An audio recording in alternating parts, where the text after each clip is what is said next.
With that, what we're going to do is follow sort of a semi-standard format. We're going to start with some introductions.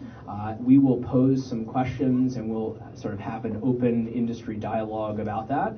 And then I think we'll save 15, 20 minutes towards the end for a Q&A.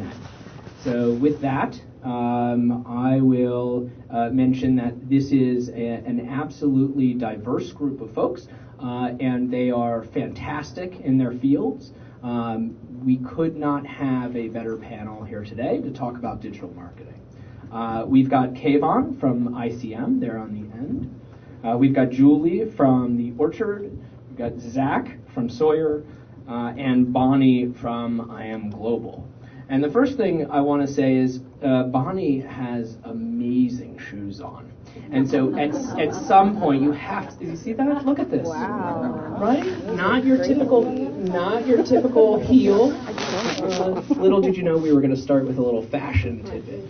Anyway, You know, anything to give you an edge and make you memorable, go for it. Always be close. Okay, so what did you say? Oh, we've got some cool socks over here as well. Maybe you can try on Bonnie's shoes. You'll have a great combo. Yeah. You'll have both. So with that, we'll start with Bonnie. Basic, couple of minute introduction of your company and your role there. Okay, well, first, I'll just give you a little background. Happy 40th to TIFF. This is my 33rd year at TIFF. I ran the press office here in the mid-'80s. Would have been a lot easier with the technology we have today than what we were doing then. But we managed to move the festival forward to be where it is today. I currently am head of worldwide marketing and publicity for I Am Global, which is a worldwide entertainment studio, independent, I might add, with offices in Beijing, Mumbai, Mexico City, London, New York, and Los Angeles. So for me, this panel is kind of important because particularly in something as basic as delivery of materials for marketing and publicity, the technology now with digital and social media has made that so much easier. I don't have to send slides out to people one by one and hope that the mail gets there. Everything is electronic, everything is locked, everything is secured. I know there is hacking issues, but we obviously keep putting in the highest level security that we can. But from a delivery side, we were actually into digital projection before the States, because to send prints overseas became ridiculous, and most countries overseas went right into digital very quickly, except for some major territories. I know someone's going to say Latin America still uses prints, but even there it's changing. So for all of our materials, we also can target territorial-based or do a worldwide release all at the same time. So we're putting out global Facebook pages, which aggregates the likes. So things like that have become very useful for international publicity and marketing. I can get into the difference between theatrical and television, but I'll let the other people introduce themselves, and then we'll get more into the fine points. Perfect. I'll introduce myself as well. So my name is Eric Stein. I work for a company called Impact Global Media. We're a consulting firm for digital distribution and really optimizing, helping companies in the ecosystem around digital distribution optimize in that space. So my background is 15 years of digital distribution. I was knocking on doors back in 1999 talking about the internet is coming, like a digital Paul Revere. That was a U.S. reference. Thank you. So I work with different kinds of companies, rights management, software, production companies, content providers, distributors, hardware, software, etc. So within the ecosystem, and ensuring both high-level strategy as well as implementation. As you know, there's a tremendous shift taking place, which we'll talk about more. And I think a lot of companies need guidance, especially more traditionally minded. The more your head is down and has been for a number of years in traditional distribution, the less apt you are at kind of shifting course. So with that. My name is Zak Soreff. I run an agency called Sawyer Studios. We are celebrating our 35th year this year, and we started in 1980 as a creative company producing key art for independent film. Now we are also a very digitally focused media-based agency. We work for a variety of companies like Focus Features, MGM, The Orchard, IFC, Magnolia, Samuel Goldwyn, about 40 others. Work for a lot of TV companies as well, HBO, Showtime, Lifetime, IFC, PBS. And in the one sentence, when I'm walking around TIFF and people ask me, what is it that you do?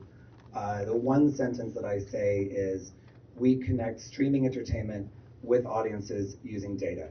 So much of our business now is about this concept of complex data sets and about how do you understand, especially when you're an indie and you don't have a huge budget, you really can't afford to blanket the market with a message the way a studio can. And I think even the studios are waking up to this idea that kind of advertising is rapidly becoming a thing of the past. And so what we do is we look at all the digital traces that you leave behind in your life. So for example, you use a credit card, an email account, an app, a mobile device, a website. All of those things are collecting attributes about you into databases, and all of those databases are trying to understand all these things about you. So what we do is we leverage all of those attributes. An individual person may have thousands of attributes. We look at those attributes in real time. We score a user in real time, and we decide what message on what device at what price is going to be efficient for this film. And then we understand that throughout the entire campaign life cycle, and we really connect that to how do we attribute that now back to a transaction. So we have a pretty sophisticated operation. I interview people now, and I say, do you know the difference between linear and logarithmic regression analysis? And I'm like, a year ago, I had no idea what that even meant myself. And so it's amazing where it's all going in terms of data analysis and optimization. And that's really, as far as we're a creative company in our heart, but we're also very much this data-oriented, attribute-oriented company, more and more so every day. Hi, my name is Julie Dansker. I'm Director of Sales and Marketing over at The Orchard. And I can give you a little background on the company. The Orchard is actually the largest independent music distribution company. We have 25 offices worldwide. And about a year and a half ago, we actually leveraged that infrastructure to build up the film and television business, and we opened an LA office. And so we're now doing around 12 to 15 major theatricals a year. We do about 100 to 500 screens per theatrical title. We just came out with The Overnight, Digging for Fire, Cartel Land, What We Do in the Shadows, and we're here as buyers. We're very excited to be here. And so my role there is really spearheading the content, global strategy, marketing, distribution, all downstream windows, everything post-theatrical, as well as day and date titles. So everything in the VOD EST window, SVOD, AVOD, airline hospitality, institutions, merchant vessels, prisons, all that good stuff. Even prisoners need content. So my main challenge is always, how do we break through the noise? It's a crowded marketplace. What are the marketing hooks that we're really able to utilize? How do we find filmmakers with unique voices? We lean towards kind of edgier, risky content, and that's, we're excited to work with really passionate filmmakers. Hi everyone. So my name is PEYMANI. I'm the Managing Director of the Digital Strategy Group at ICM. We are one of the world's largest talent and literary agencies, so we represent clients across the whole spectrum of entertainment, and I really help us think about how digital interfaces with not only the lives of our clients and their businesses, but also all the things that relate to the corporate strategy and business development activities of the division, and also the way in which we, ICM, are interfacing with startups. I think I'm kind of the resident ombudsman of the panel. I've worked in every aspect of the entertainment industry in my career, from video games to television to film, music, what have you. And I actually started out my career founding and running my own startup. We were one of the very earliest e-commerce platforms in the Midwest, and had a nice little exit. It was fun. But I'm actually really excited to hear what my colleagues here have to say about the way in which film and television distribution has changed, because I've definitely seen digital's impact across every one of the industries that I've had the good fortune of being a part of. And there's no question that there are some massive benefits, particularly in terms of efficiency, in the way that we can reach an audience, in the way that we can position and segment and target, to Zach's point, and frankly in the way you can consolidate interest groups in a way that you've never been able to do really throughout human history. But on the flip side of that, there's a real impact to the underlying business economics of our industries, right? The way in which we as a business make money, and frankly the way we as a business sustain ourselves and are able to sustain the creativity and the amazing filmmaking that's happening in places like here. So definitely excited to hear about where we all think that's going. Great. I'm glad you're excited about what you want to I say. do. This is just my chance to learn. Yeah, no, that's good. Thank you, everyone. As you all know, there's massive transition taking place in the marketplace. I like to compare it to the railroads and the asphalt. And I think a lot of companies who have been very successful with the railroads don't recognize how fundamentally shifting that business is. They feel like, well, the railroad is still a very large business, and I'm referring to DVDs, I'm referring to theatrical, the more traditional distribution platforms. And they're looking out and saying, well, there are some cars on the road, but how meaningful is that? A, and B, is it really a transition similar to VHS to DVD, or is it a complete shift? And truthfully, it is. I mean, down to the business fundamentals of licensing content, of global releases, of collapsing windows, etc. So I think from a marketing perspective, the consumer is moving towards digital, and that's obvious. You can look at that in the data. And so the question is, how do you get in front of the consumer now, right? Because fundamentally, it has to change. So I think what I'd like to pose first is the pretty standard tactics of building the community and trying to understand who the customer is and the information and access to those communities in such a way that is it cost effective? Are you tapping into grassroots? And I don't want the answers to be just sort of social. I think I want to hear more so about the tactics and a bit more of a deeper dive. Not just what do we do, but how do we do it?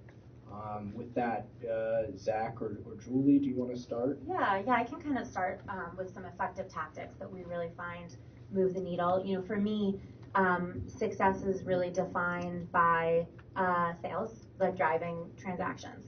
So, my answer will differ slightly from my peers here, but I think that, the things that are really important is that impulse buy, because you only have one chance in the VOD transactional space to get in front of them. So the digital assets, key. So everything from your key art to your trailer, we really invest in those assets. They've got to pop. You have to be able to find them. My team is securing placement. We're negotiating with clients, throughout the day, just making sure that we're getting into the flow cases and we're getting into the right sliders, and we have sort of the on-platform merchandising support that you really need.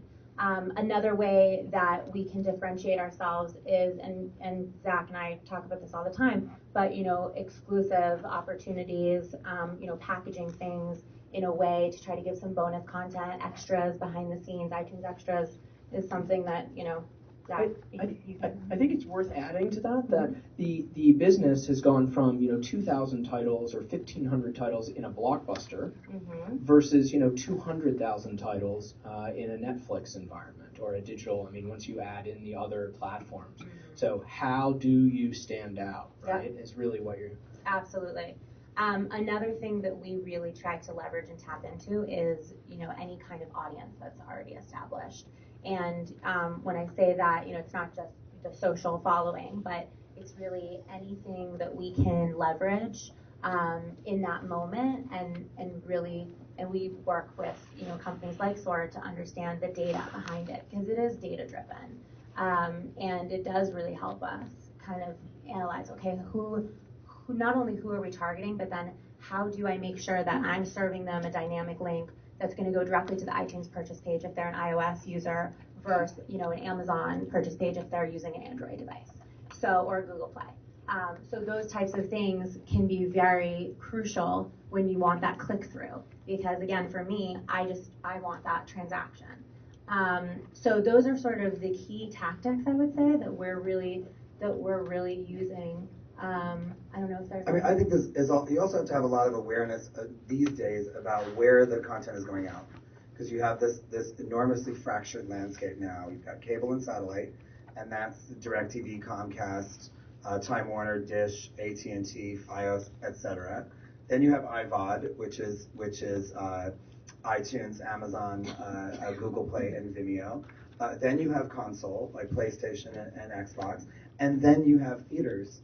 And so I think there is in terms of trying to tickle a transaction out or trying to make a sale happen, it looks very different. The way that you work with a DirecTV looks very different than the way you work with an iTunes. Looks very different than the way you drive somebody into a theater. And I think this is the challenge that a lot of us are now facing. And then you have cable and satellite accounts for quite a lot of transactions still for on demand. And cable and satellite is a much more primitive platform, especially satellite, in terms of data. So you're not getting data quickly, and you're not even getting a good example in a satellite box. 15 million of the 20 million DirecTV satellite boxes are connected. The uplink back to the mothership is a phone line. So what happens is you order a movie on demand, and it stores in the box, like John Smith has ordered this movie on demand. And then sometime between a day and 30 days later, a phone call is made from the box to the mothership.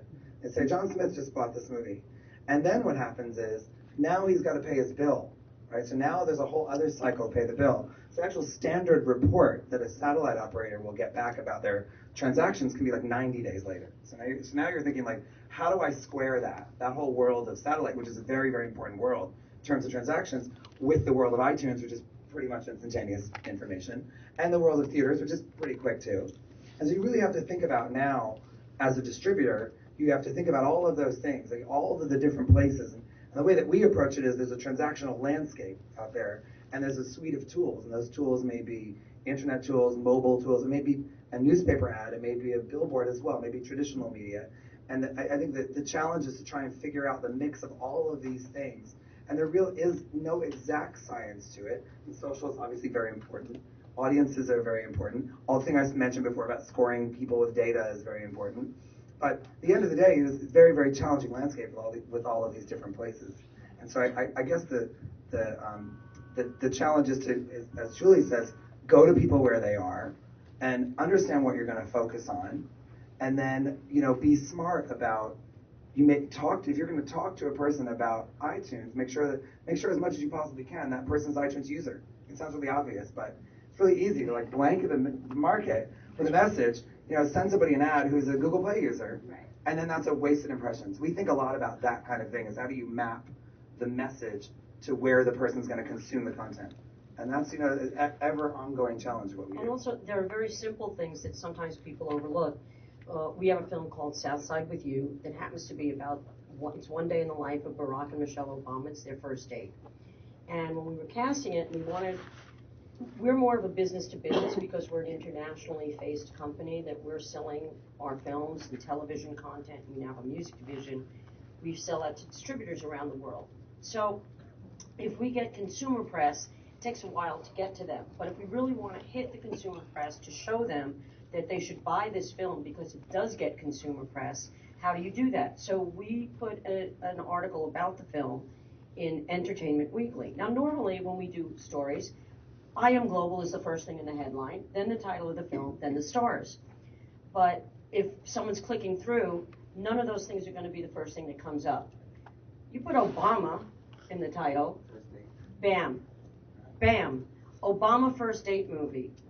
I can't tell you how many millions of eyeballs were on that. And then we can quantify that and show when a distributor says, well, I'm not sure that people would be interested in that. It's just a one day, maybe it's too simple a story. And you go, 7.5 million eyeballs around the world. And I can back that up because digitally I can track that. And so you have to think, even as something as simple as what's the headline of the content you're putting out. If you're doing just a publicity, not even an ad. So, Obama's first date. I don't care if they don't remember the title of the film. I got to my distributors. They've now all bought the film. And that would never have happened. I would never have had an Entertainment Weekly story hit like that if I'd said, I am global. It's also worth thinking about. Not yet, anyway.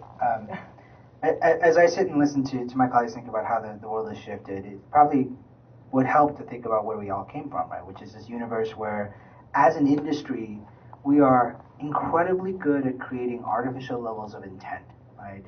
We blanket the market with messaging, make you feel like this movie is the movie you need to see, and then we have it released simultaneously in a bunch of different platforms so that there's just ubiquitous access to this. But the reality is that the universe that we live in today is actually a much more self-selecting and non-impulse driven universe, right? right? It's a place where you've been told by people you trust intimately, your friends, your family, your spouse, the things that you should be interested in, but then you yourself are always seeking out your own content. Like, think about your average day when you're going through Twitter or Facebook or reading your emails. Those are all self-selecting models of what you want to be consuming at that moment. And so that just philosophical underpinning has shifted for us in the entertainment industry, right? We're no longer an industry that can rely on making you want to see something, right? We're an industry now that has to be in front of you at the moment that you decided you wanted to see it. And that's a very fundamental shift that you should all be thinking about, right? It has implications to how those mobile devices that we all carry around become our primary point of access to you as a person, right? And if we haven't solved the way to get to that phone in a way that is non-intrusive and doesn't feel creepy and doesn't feel like we're invading your personal time, we're not going to succeed as a business, because we're not going to get to you at the moment that you're about to make that purchase, or get to you in the moment where you're at the movie theater thinking about what film you want to see, because people still do that, right? And I do think that's a fascinating shift, because that's a shift that's happened in 5 years, right? I mean, you think about what it was like 10 years ago, 20 years ago, the blockbuster landscape, the way home entertainment worked, fundamentally different in the way that marketing messaging went out. Yeah, and in terms of materials, when you think back to DVD extras, those really weren't used. They were used as a value add to a product that was being sold in home entertainment. Whereas nowadays, those extras are being used in the marketing campaigns leading up to and after release of the films. And so understanding that it used to be just key art and that's it. Now there's a whole world of materials that are necessary to take a film properly into the marketplace. When you talk about value added, these featurettes, for example, we have a film coming out in November, Secret in Their Eyes, which is a remake of the Argentinian film. And we knew that going in, there are going to be people who automatically would think, oh, why are they remaking that? It was a great film, won the Oscar. Juan Jose Campanella must be so upset. Well, he wasn't. He's a producer on the film, and how do you get that out to people without it seeming like you're on the defense? So we did a featurette with Billy Ray, who's directing the remake, and Juan Jose Campanella speaking together about the film, about the content, about the changes without giving the story away too much, made it very enticing. And we actually did a secondary featurette just for Argentina, because we knew that was obviously territorially, that's a big thing. Now, in the old days, that would have meant producing hard copies of things separately, would have cost more money, would have been a whole other way. This way, digitally, we can Skype these things, we can do them by territory, we can geo-block, or we can geo-open. And so something like that, and then that becomes value-added content on every other platform. And so to produce these, now when you do an EPK, it's not just your standard clip, clip, clip, B-roll trailer.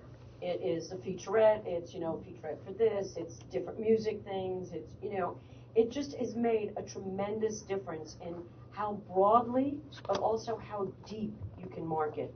And so to reach those segments that, instead of just blanketing it, you can really do both the blanket and the target.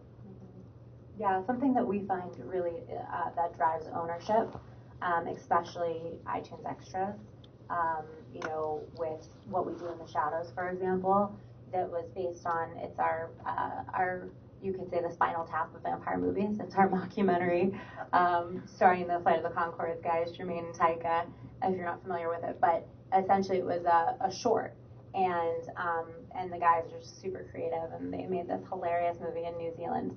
And it was huge, sort of cult following. And so we were like, well, let's make sure that we're packaging in the iTunes Extras the short, along with additional kind of behind the scenes extras material, and really make it a compelling offer. And our AST numbers are through the roof on that. I mean, the ownership that we were able to drive as a result is really, really meaningful. And something so fundamental. No one ever sees a trailer the first time in a movie anymore. It's all online. All trailers now premiere online, because you just, in one hit, in 5 minutes, you get more people than will walk into a theater for the life of that film. Yeah. And so there's trailers now that will do a 2-minute trailer, a theatrical trailer, a 90-second trailer, a 60-second trailer, that we can keep repackaging that content for different platforms, but also the theater is the last place sometimes people see the trailer to your movie. So you even have to rethink creatively. Will that play on a mobile device? Will it play, wherever? And so I just think, when you think about that a theatrical trailer now isn't a theatrical trailer anymore when it premieres. Or a teaser trailer. Teaser trailer, absolutely. And I was speaking recently about the NSFW phenomenon and the whole not safe for work. Oftentimes, these trailers go around and suddenly become viral. Can we talk about any use cases of where a case where a piece of content went viral? It's kind of lightning in a bottle, right? You really can't plan for it, or can you? Well, not to be self-serving, because I know every title I've mentioned is an I Am Global title, but I'll tell you that one of the best campaigns was the Spectacular Now that A24 did, and they did no traditional marketing. None. It was all digital social media platforms, and that film did, talk about going viral. Yeah. I mean, that film, didn't have big stars, didn't have a big budget. No, but I mean, relatively speaking, it's not Tom Cruise. Right. You put Tom Cruise on, obviously that's going to get hits and all that. This was a very clever campaign because they used the kind of data you guys talked about to know exactly who the demographic. Now, that's a film, granted, that it's relatively easy to know the demographic. You're knowing it's a certain age group, it's male and females, skewing this way, that, and so you can target it. But still, that was a phenomenal campaign to show that we are in a different landscape now. Now, the challenge for them will be they have a film coming up that is our film, Remember, that skews older. Yeah. And it's an Adam McGoyan film. It's in the festival. And the challenge for them will be mixing the traditional media with online, digital, social, and, getting that AARP crowd. So, we'll do a cover of AARP with Christopher Plummer, very traditional, but then how do we disseminate it, and how do we take advantage of the Adam McGoyan thriller aspect of the film to do that more in a digital? How far would you go for revenge? So those kinds of contests and platforms and sort of open forum to have people discuss, to make it personal. Right. How far would you go? And that takes it out of the older skewing group that really you still need to reach via traditional media. They're still not totally into that digital content. Yeah, even a film's title, I was just thinking about, obviously has impact on the marketing campaign and the way in which you're going to actually reach consumers. I was working recently with a production company called Spitfire Studios out of Atlanta on a title, and working in the cable space. They're still currently like the phone book, right? So consumers access their UI, which is user interface, and scrolling from A to Z. And so there's impact.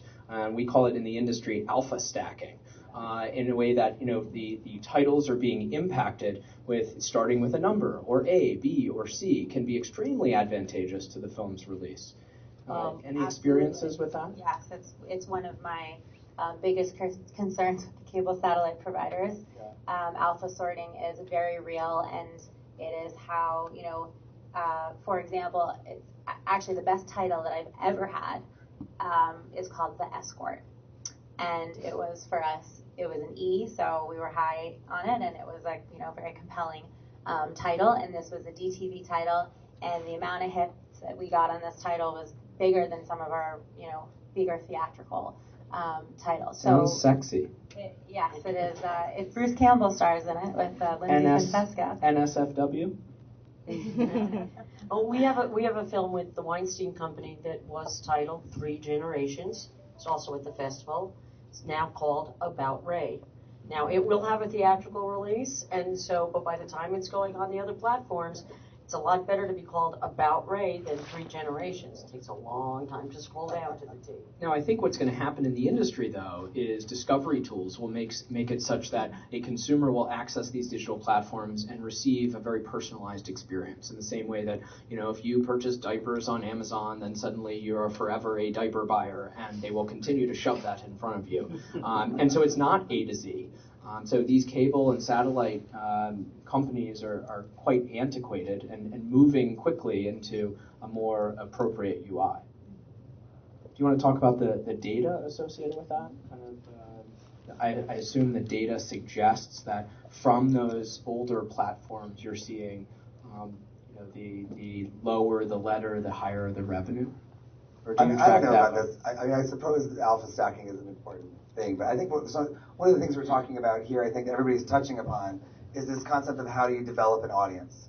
And there's something called an audience development model, which is something that I present a lot to a lot of my existing clients, actually. And it has 3 circles. I wish I could bring it up on the screen here. It has 3 circles. One circle is paid media. It's all the things you do to pay to put a message in front of somebody. And that paid media is really, you're trying to talk to a stranger, right? So that's like I'm trying to predict or prospect for somebody that's a stranger. So that would be the first circle, would be paid.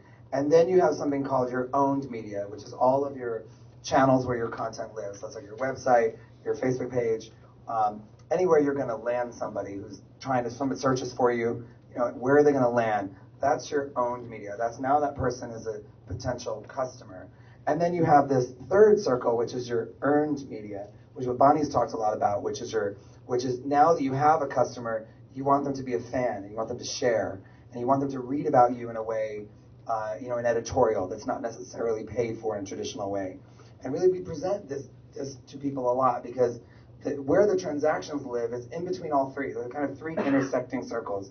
Your paid seeds people to go to your owned then pushes people to become earned, and really all 3 of these things need to be working. So we worked on a movie called Smosh, the movie, which was a pretty successful movie on iTunes that was YouTube stars. I don't know if you know the Smosh channel on YouTube, huge channel on YouTube.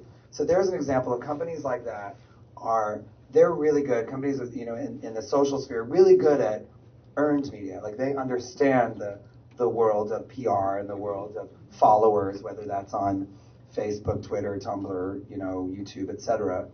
And then they may also understand an own channel sometimes, like if they have their own website, let's say. And I think a lot of the earned people are trying to get into their own channels. They're trying to get off of. They're not going to make a lot of money only being on YouTube. So now they're trying to create apps and create websites and do all these things that are like the own channel.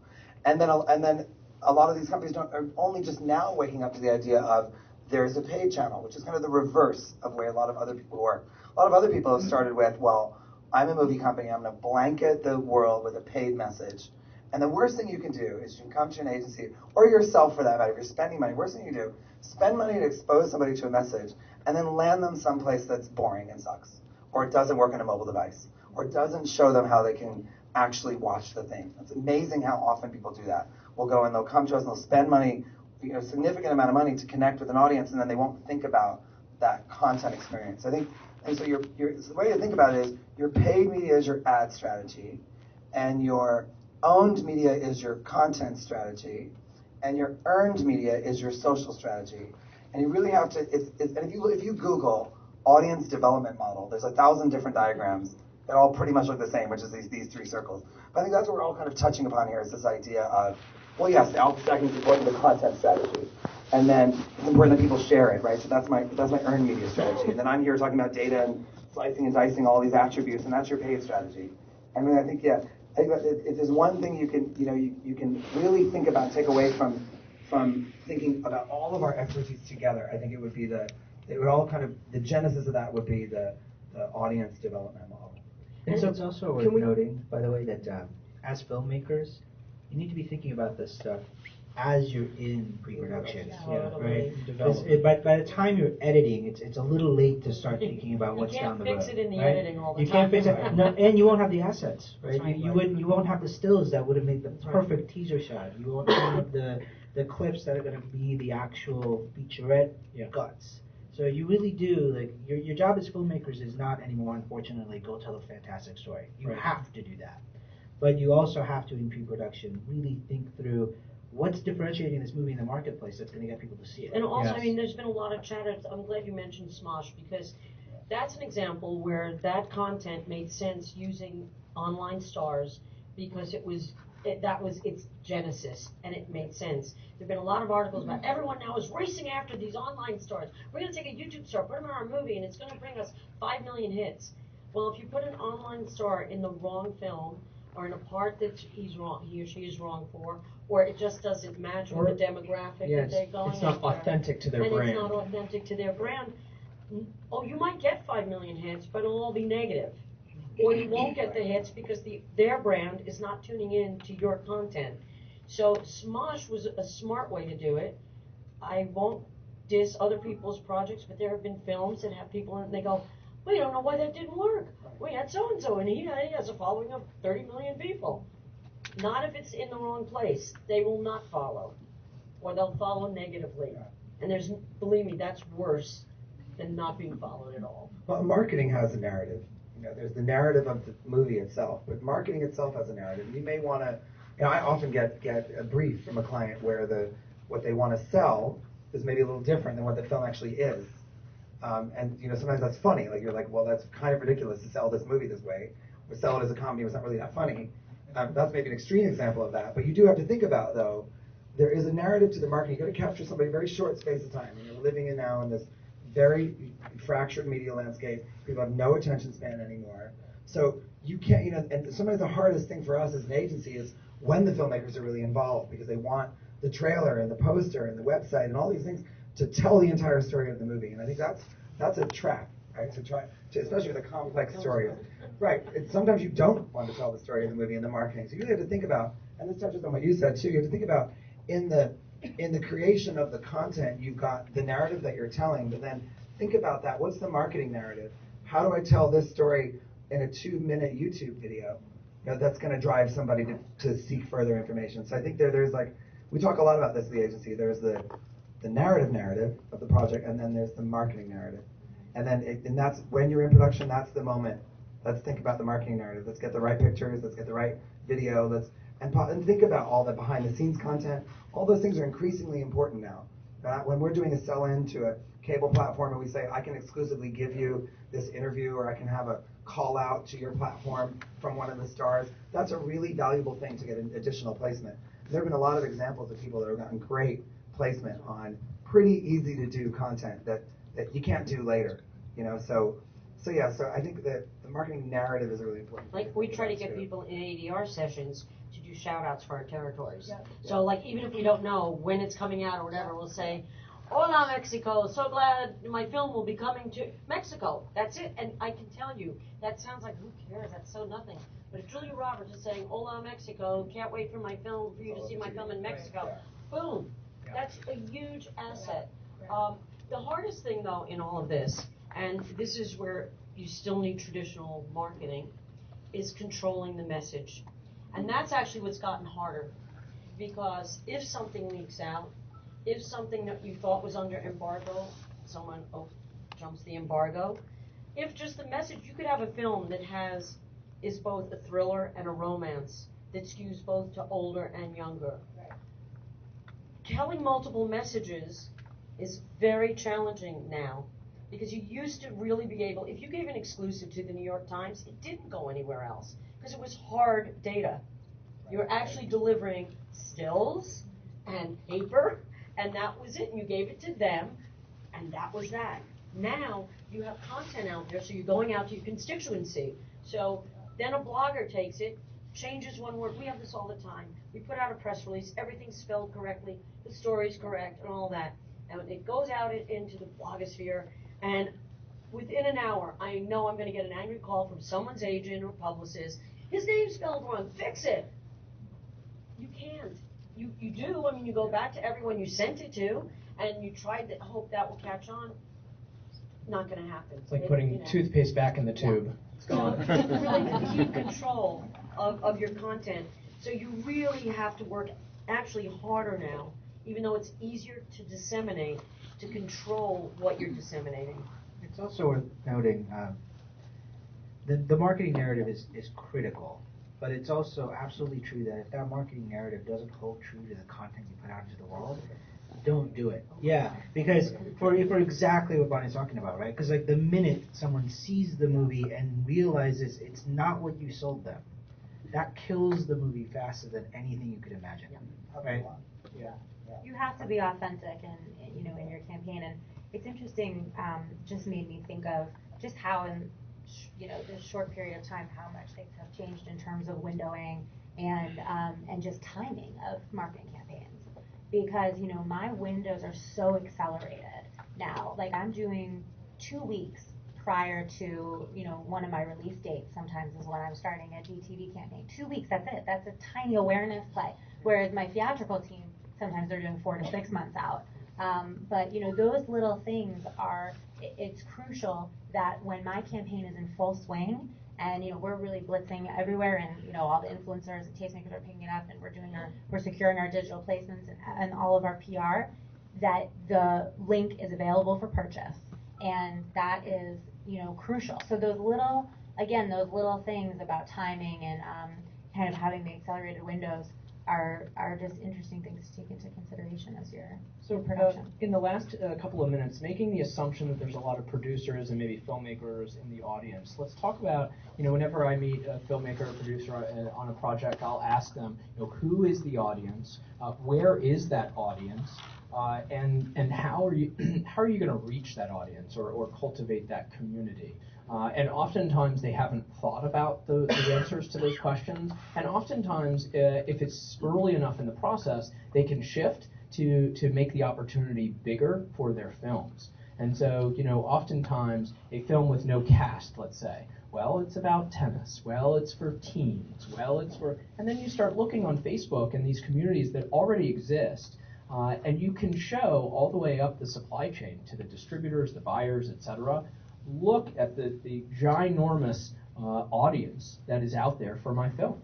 And I think that's crucial, being able to tell that story, as opposed to, this is extremely niche, 5 people want to see this film. So anybody want to tackle that at all? Is sort of understanding the audience as you build the content, and if it doesn't seem lucrative, then maybe starting over if you want a career in this. Well, I mean, it's funny. It depends on what kind of film or television content you have. Agreed. So that, there's some that are quite obvious. For example, if you're doing, let's just use, Tom Cruise is just a brand, so it's easy to discuss. That's pretty easy. It's going to be, Mission Impossible. This is not a cerebral film. Okay, it is what it is, and that's great, and that's a very sort of, you know how to market that film. It's been done before, it will be done again. It's sold on whose shoulders? There you go. And more money, more crashes, more action. Great. Yay. But when you have, the good thing is with what you're doing is you can actually find out the demographics of a particular story and where the content is going to hit sort of sweet spots with different groups. And the challenge is making that narrative resonate similarly through the different groups and where the links are. So a thriller isn't only for young people or only for old people. People like to go to the movies and go, who done it? And leave them. Everyone wants to be left. I have a theory about marketing that went really off the tracks. The bigger the budgets, it was like, we have to tell everyone exactly what this is. So, like you saw in the trailer, you saw the whole story. Well, when I see a trailer, and I look at the trailer and go, oh, he ends up with her, I'm like, I'm not interested. Everybody, I don't care how old or young you are, what your ethnic group is, when you see a trailer and you go, what happened? You go, oh, I got to see that. I want to know. I want to find out what happened. So you find that thread, but how do you reach the different groups? And that's where you can target. Is this the thriller content that focuses on the younger character in the story? Does it focus on the older character in the story? Is it on the woman in the story?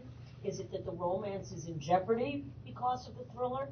So you're still tapping in thriller, thriller, thriller, thriller on your old group, your young group, your males, your females, and so that you're not fighting your own story and making it look like you don't know what your film is. You have to be very careful about that. You cannot take the same film and call it a romance to the young women who sort of historically that would be the way you would market to them, and then the action part of it target the young males. Because then someone's going to say, well, what the hell is this movie? Is it a romance? Is it an action film? Who's what? I'm not sure. who wants to see this? So if you can target it where their romance is in jeopardy by the action that's taking place, or the action is generated for his love for this woman, so he has to protect her. Then you're reaching both constituencies, but with the same narrative. One might work to one audience, Yeah. and one might work to another audience. That's a lot of what our business is about. We have an example of a small indie with a pretty small budget called Adult World. I don't know if you know this movie, but it was Emma Roberts, Julia Roberts' niece, working in a porn bookstore, which is just incidental to the story. It's pretty much a chick film, but it's a cute sort of a cute story targeted at women. So the creative, which was supplied to us, is a pretty blonde girl standing in front of a neon sign that says Adult World. So what happens? You deploy this out there, and then you see, oh wow, the bro segment really pops on clicking on this ad, right? or the initial interaction with this ad. But then they don't engage. They don't watch the trailer. So like we have high interaction, but we have low engagement. And then so what a lot of people do is you keep funneling the money through the clicks, right? Click, click, click. People are clicking, and then we quickly track that back to, wait a second, they think it's porn. The creative is wrong. Right. And then so we very quickly change the creative. So that is just a small example of the creative has to map to the audience. And you may take the example that you gave. You may have 4 different trailers, and you may find that you surface a lot of information when you start exposing content to an audience. You surface a lot of things you maybe didn't know before. So one thing that you can do as a filmmaker at a very low cost is you could go out with Facebook ads or Google ads, are very inexpensive, and you could try different creatives. Try this actor, try this story point, try this tagline, try this title treatment, and just put those out there in a very low spending level, and then see what creative maps to what audience. A lot of times, there's no really exact right answer, because it might be this creative works for this audience, and men like this creative, and women like that creative, or the action audience likes this creative, and romance audience likes that creative. So you have to be open-minded also about going back to that narrative point. Is what narrative to what audience, and you have to be open-minded about the idea that it may evolve and change. I mean, this is what brands do every day. The big consumer brands, they're doing that. They're testing. They're putting out a new ad, and they're seeing how does moms react to this ad versus how do single people react to that ad. And I think that's very important to think about, is creative, and doing it not in that way. isolation, but creative creative as it relates to how the audience interacts with it. And doing it that way is more effective than traditional market research. We have found that market research, they go, oh, this is what's going to happen this weekend, and they've been wrong now much more than they've been right. And why? Because they grab 150 people, throw them in a theater, and show them something, and they have a description of the film that may or may not really be accurate, and they have comp films, and they have this. But what you're doing is taking people who actually now decide on movies by what they're seeing either on their phone or online or digital or through Facebook, through all these other social media platforms, throwing them into a traditional setting, throwing a film up on a screen, and then asking them their opinion. And they've been so wrong lately. And so and the studios, it's like turning around the Titanic, man. They don't get it. They will not finish a film without traditional market research. And I go to those screenings and I go, who are these people? We actually have a quick example with the overnight. So I come from years at MGM where we did a lot of traditional market research, and we still very much utilize that. I mean, at the Orchard. But what we found with the overnight is, while we thought it was going to be much more male skewing, that actually wasn't the case at all. We were really resonating with a female audience, and 60-40, and we thought it was going to be the opposite. So we pivoted our strategy as soon as that happened, and we're able to act quickly. So I think, just to kind of, touch upon what everyone's saying here is, it's important to be able to change your strategy, to be able to know, to do the research, to get the data. And, it is an art and a science, but at the same time, it's like you have to be able to move quickly and be flexible, and really, as the space changes, you have to change. So one really quick thing, because I agree with everything that my colleagues are saying. But the one thing for filmmakers here who are sitting there thinking to themselves, well, I just want to make the movie I want to make. That is actually a perfectly reasonable goal to have. You just have to understand what your goals are and what your expectations are and what your definition of success is. If your goal is to make the movie you want to make, you don't care who sees it, you don't care if it makes its money back, you just want to be an auteur and an artist, be a great artist, right? That's the only way you can succeed, is be great. But if you want to make it a business, then please think about all the underpinnings that go into the way in which the machine of the industry works, the way in which audiences that you're trying to reach think about movies, experience movies, find movies, and share movies. Because that's going to lead to a really long-term career for you as a filmmaker. But it is perfectly legitimate. Please don't take anything that we're saying as saying don't go make your avant-garde French film, because I love those. So please make those. But And you know understand what you're doing. There's nothing wrong with making that film. And today, because of the technology, you right. actually could get more of an audience That's than exactly you expect. right. That's exactly and you right. couldn't do that before. So if anything, now is the time. I mean, Spectacular Now is a great, example of a very idiosyncratic movie on a certain level that reached its audience and then some. Because once that audience got there, it resonated. And that was maybe the final point before we go to Q&A. Don't go out to an audience that's not the audience for your film. Absolutely. Always start with the people who are closest to that material. And it's like ripples in a stream, and I know it's cliche. You start with that central group, and then that buzz feels authentic. And it makes other people curious about why those people like it, so they see it. And then if they like it, they talk to the rest of their friends, right. And that's how you go out. It do not cast the widest net. Cast the targeted net, and then make it bigger. Great. Very well articulated. Let's open it up to Q&A. Anybody have any questions? Yes? When you kind of targeted the audience for the community... A little bit louder? When you've targeted the audience of the community that you're kind of aiming for, how do you go about reaching out to tastemakers in that community or people that might be influential in trying to get your message out? Well, one of the easiest things to do now is, do your research. When I started in this business, I wanted to find out who the tastemakers were, who the critics were, who had similar tastes. I had to go to the Academy Library, put on white gloves, because you're not allowed to touch any material there without, human contact, and actually get old copies of Variety and look up what Todd McCarthy wrote, and then look up the film title. And then it was a big revolution when I went to microfiche, Now, you Google thrillers, Todd McCarthy reviews.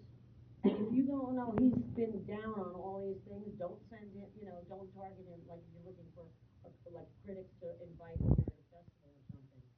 Same thing with what genre is your film, what kind of festival, what kind of, who are the people who are writing about it, who are the bloggers who talk about it, what online sites has it been featured on. My God, it's a click away, and I get really, I teach at film schools, and I do in Cannes, American Pavilion, and you go, well, a good film always rise up. No, you got to work hard, and you have no excuse, because you do have the technology at your fingertips to do this research. No, it doesn't take money anymore. I just want to say very quickly, any topic, you can go online and find immense amounts of loyalty and community. And starting to identify those, understand how many consumers are going and accessing those sites, the blogosphere, the social. Harry Knowles was the first example of someone that, talk about a tastemaker. Yeah. Basically, re-enlivened the entire genre category. Let me say one thing, though. Your goal as an independent filmmaker who doesn't have a big voice yet is actually to influence the influencers of the tastemakers, not the tastemakers themselves. Because the tastemakers are getting bombarded by everybody, right? Everyone in the world is trying to convince Harry Knowles or the biggest tastemaker of the day to love their thing. So you should actually do exactly what Bonnie's saying. Research these people. Find out who it is that influenced those people. Because the people who influence those people tend to be really obscure blogs and really obscure tastemakers in their own rights. And they tend to be far easier to approach and far easier to talk to. And they're thrilled to get approached. Yeah, they that's feel exactly like, right. Approachable. Oh, I heard from this director I met at the festival. That's right. You know what he told me? He sent me a clip, and you should see it. And, That's exactly right. And then all of a sudden you find yourself on the front page of the New York Times because you touched a tastemaker's tastemaker. Right. That's right. Next, any other questions? Another question? Is there a question up here in the back? You guys sort of talked about two different ideas, controlling the message, but also seeding the marketplace and getting everybody excited. Is there some recommended strategy for how to thread that needle of tell everybody about it, but don't tell them too much because you only want to tell them something? Like a drip campaign, like being able to control exactly how it comes out and when it comes out leading up to the release. Julie? Yeah, I think it's interesting because it is a challenge. And the other thing to just mention, is that every piece of content, every film, every title, it's a different, it's almost like we treat it like a different person. It's a completely different strategy. It's a completely different release. And the way that you tell that narrative and the assets that you use, you really have to be unbelievably strategic. I mean, everything from setting the date to a competitive landscape of what else is going to be out there that week. So your question is something that I wrestle with every single day as I'm doing these campaigns and as I'm working with my creative vendors to cut trailers and build one sheets for us, because you don't want to give anything away, but you need to have something that is intriguing and compelling and that the customer is really going to resonate with and want to see. For example, you want to do things like if you're talking about photography, and absolutely don't ever make anything that you haven't taken photos of, because you will never get the whole cast together again. You'll never get the director talking to that cast again. So when you have those photos, I've seen a lot of people make this mistake. Oh, I put all my photos up online. You click here, you get all my photos. Well, you've just lost control of your message and you'll never get it back. So what we do is we do 3 sets of photos. We do premiere exclusives, then we do sort of, medium lead exclusives, and then we do short break exclusives, and then a wide set. Sort of a thoughtful release. And so that you're not putting photos out. Sometimes a character in a movie will, we had a film that we did, and part of it is she's very scarred. And we didn't want anyone to know that because it was a key plot point. And so we made sure that the only photos that got out were ones without the scars. And so you have to be careful about that. You have to have a synopsis that is a 1-sentence synopsis, a 3-sentence synopsis, a 2-paragraph synopsis, and a 1-pager. Why? Because there are different formats and platforms that will want different synopses. Do not tell the whole story. If you've got a twist ending, do not give it away. If there's someone who dies in the film that you want people to be shocked when they see it, do not mention that. But find a way to tell that story in all of those lengths and being very careful. And then you time it to what you want to let out. Just because you can put everything out there doesn't mean you should put everything out there. Agreed. So I think we have time for one more question. Hi, my name is Yvette Vargas. I actually I have a production company in LA, and we're more focused on television. So I'm actually interested in the differences in TV other than what you've talked about, because obviously there's a lot of crossover, and really what are the trends and what is working in television? How are you defining television? It's serialized content. Episodic? Correct. Well, Long form. I think binge watching is one of those things that took off and became something that, normally that wouldn't be a selling point. But you talk about, any of the hot series, they became, it kind of caught network television by surprise because they were, this is the season we open, pilots go out, in the fall we premiere our new shows, and once a week you'll see that content. And then all of a sudden Hulu and Netflix and Amazon are putting out episodes and people are going, hey, come on over Saturday, we're going to binge watch. And it became linking a title to binge watch, and so everyone, that sort of caught on. Television has actually been much more, they were speedier on the uptake on what digital could do in terms of creating new content and getting new content out there. And so I think the theatrical world had a lot to catch up on. And so episodically, you're again sort of challenged. It depends on if you're doing reality or if, episodic television. But in reality stuff, more serialized, Absolutely. yeah. So again, you do want to be careful about what you're putting out when, and it's sort of like Scheherazade, stop the story before the end, so that they come back for the next one. And that's a fundamental that traditional television and even the binge is, you want to see the next episode, whether you're going to come back a week later or you're going to sit there and it's 3 a.m. and you're just let's just one more. Right? So actually, that's a really good point, right? Because if your strategy is a binge-watching strategy, it actually looks a lot like film strategy, right? It's drawing the community together at once, getting them engaged. If your strategy is serialized and displaced by time, meaning you're going to release it once a week, once a month, whatever it is, then all of a sudden your strategy becomes a connectivity sustained strategy. Meaning, what are you doing in between when I saw it on Monday and when I come back the next Monday to keep me thinking about, engaged with, and interested in the content? And if you don't have that strategy, then you die, right? Basically, if you look at, it's true, like if you look at demand curve, like when we looked at it at Netflix, it's a very straightforward analysis of demand starts high in episode 1, and by the end of the season, it's much, much lower. And it's because most networks weren't used to this idea of sustaining your interest across weeks. It was just the way it was. Exactly. You had to come back. And now you can do it between seasons as well. Correct. That's exactly right. Thank you. Yeah, look at the video game industry, actually. They're quite good at bridging those gaps. Thank you. Great. Well, I want to thank everybody for coming. Hopefully this was helpful and productive, and we'll be available outside the chat if you'd like.